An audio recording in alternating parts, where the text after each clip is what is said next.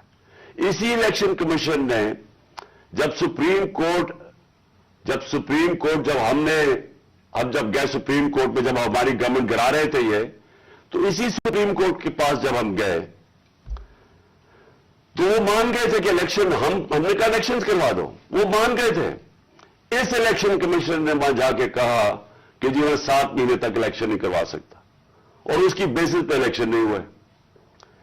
آئین، پاکستان کا آئین کہتا ہے کہ الیکشن کمیشن کو سارا وقت تیار ہونا چاہیے 90 دن میں الیکشن کروانا، اور میں یہ سمجھتا ہوں کہ یہ پوری کوشش کرے گا ان کے ساتھ مل کے کہ کسی نہ کسی طرح یہ الیکشن کھینچے. ان کو کوئی پاکستان کی فکر نہیں ہے، کیونکہ ان کے پیسے باہر پڑے ہوئے ہیں، روپیہ گرتا ہے، ان کے پیسے ڈالر میں ان کی دولت میں اضافہ ہوتا ہے. ان کو کوئی فکر نہیں ہے کہ اگر ملک نیچے جاتا ہے تو انہوں نے تو پھر باہر چلے جانا ہے. یہ تو ہمیشہ جب مشکل آتی ہے ان کو پر کوئی کیسز ہوتے ہیں باہر بھاگ جاتے ہیں. تو لیکن میرا جو سوال ہے کہ کون ذمہ دار تھا اس کا؟ کس نے ایک چلتی ہوئی حکومت جو اچھی بلی جو میں خود آپ کو بتا رہا ہوں، اور یہ آپ اکنامک سروے آف پاکستان میں دیکھ سکتے ہیں کہ ہماری پرفارمنس کیا تھی. میں نہیں اگر کہہ رہا تو آپ خود دیکھ سکتے ہیں. اس حکومت کو سازش کر کے، بیرونی سازش کا حصہ بن کے کون ذمہ دار رہا اس کا؟ اس کا ایک آدمی ذمہ دار ہے، اس کا نام ہے جنرل باجوہ. میں اس کے خلاف اس لیے نہیں بات کرتا تھا، آرمی چیف تھے. آرمی چیف کے خلاف آپ کیوں نہیں بات کر سکتے؟ کیونکہ فوج کے اوپر فوج کو برا نام نہ آئے. ہم سب سمجھتے ہیں کہ اس ملک کو جو میری طرح کے لوگ، آزاد ذہن کے لوگ ہیں، ہم تو اپنی فوج کو چاہتے ہیں مضبوط ہو. ہماری تو ساری پوری کوشش ہے کہ مضبوط فوج ہو تاکہ ہم آزاد ملک رہ سکیں. اس لیے ہم چپ کر کے بیٹھے رہے اور یہ سارے تماشے دیکھتے رہے کہ کیسے سازشیں ہوئیں، کیسے لوگوں کو بتایا گیا. میں آپ کے سامنے ذرا ایک چھوٹی سی کلپ دکھانا چاہتا ہوں کہ اگر آپ کو کوئی شک ہے کہ ہوا کیا، تو پہلے تو الیکشن سے پہلے، ہماری حکومت گرانے سے پہلے 4 نون لیگ کے جو بڑے نام ہیں انہوں نے کیا کہا. ان سے جب پوچھا گیا کہ جناب آپ نو کانفیڈنس موشن کامیاب ہو سکتی ہے اسٹیبلشمنٹ کے بغیر، اور یہ انہوں نے کہا، ذرا یہ سب اب میں چاہتا ہوں پہلے سب دیکھیں.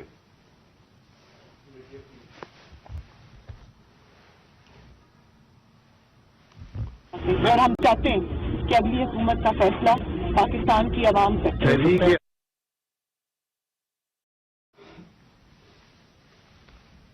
مجھے بتانے کا واپس نہیں ہے، کوئی ڈیل کر کے اقتدار نہیں چاہتے پاکستان میں.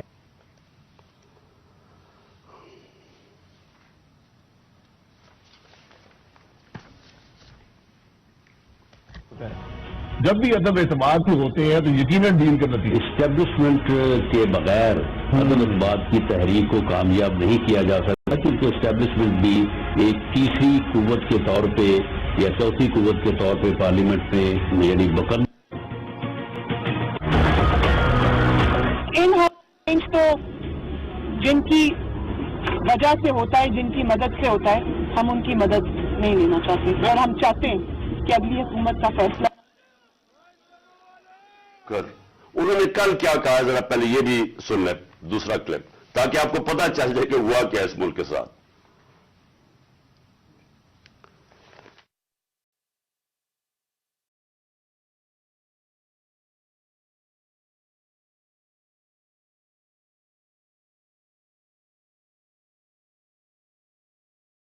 آپ کو بھی پتا ہے، مجھے بھی پتا ہے کہ باپ کی حمایت وہ کسی بھی اگر طرف ٹلٹ کرتے ہیں وہ اپنے سیاسی فیصلے کرنے میں آزاد ہے. کیا ایم کیو ایم اس کی حمایت ہمیں مل سکتی تھی؟ ارینجمنٹ میں سارا ہوا، یہ پولیٹیکل پارٹی سے خود مینج کیا آپ کے خیال میں؟ بہت زیادہ خود مینج کیا، بہت زیادہ خود بھی مینج کیا، لیکن تھوڑا سا گڑ کے اندر، میٹھے کے اندر تھوڑی سی اور شامل ہو گیا. پھر کیا؟ پھر اس کے بعد جو سیاسی مخالفین کے اوپر تشدد آج کل کے دور میں جو ہو رہا ہے، اس میں ہم ماؤتھ پیس بنے ہوئے ہیں.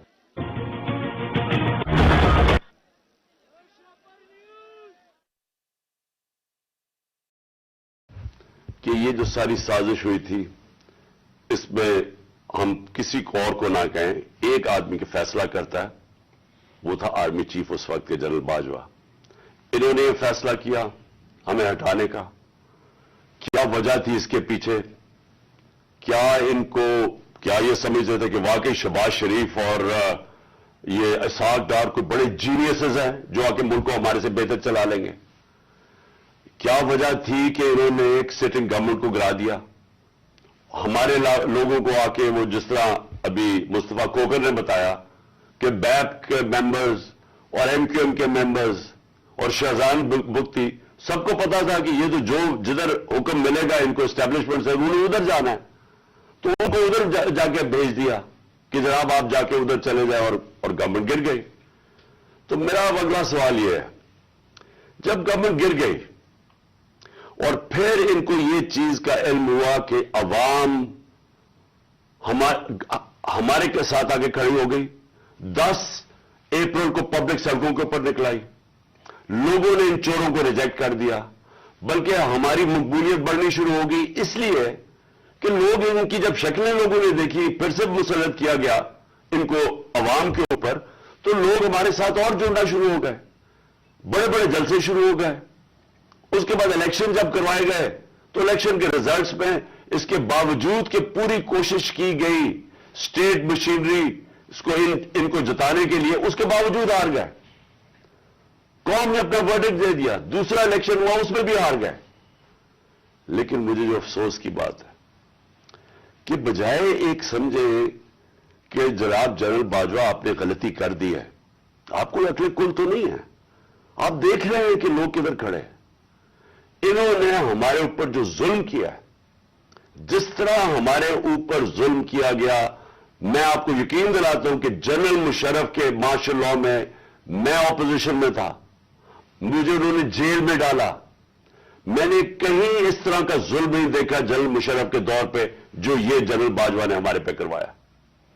ہمارے لوگوں کے اوپر دھمکیاں، ٹیلی فون سے دھمکیاں آ رہی ہیں، وہ جو ہماری حمایت کرے یا جو ہمارے ساتھ میڈیا کے لوگ ہوں ان کے اوپر دھمکیاں، جو میڈیا ہاؤس تھا، سلمان اقبال وہ ملک سے باہر چلا گیا، اس کے بعد صابر شاکر ملک سے باہر چلا گیا، آج موحد پیرزادہ ملک سے باہر گیا ہوا اسی خوف سے، ارشد شریف، اتنی بڑی ٹریجڈی ہوئی ہے، اس کو جو دھمکیاں دی، کیا وجہ تھی اس کی؟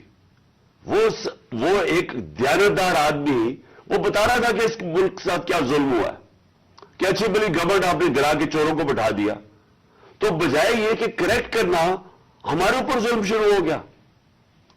اور ظلم کی انتہا یہ تھی کہ سوشل میڈیا کے لوگوں کو اٹھا کے لے جاتے تھے، ان کو پھینٹا لگا کے تو اگلے دوسرے دن گھر واپس بھیجتے تھے، دھمکیاں دیتے تھے کہ آگے سے کیا تو یہ ہوگا۔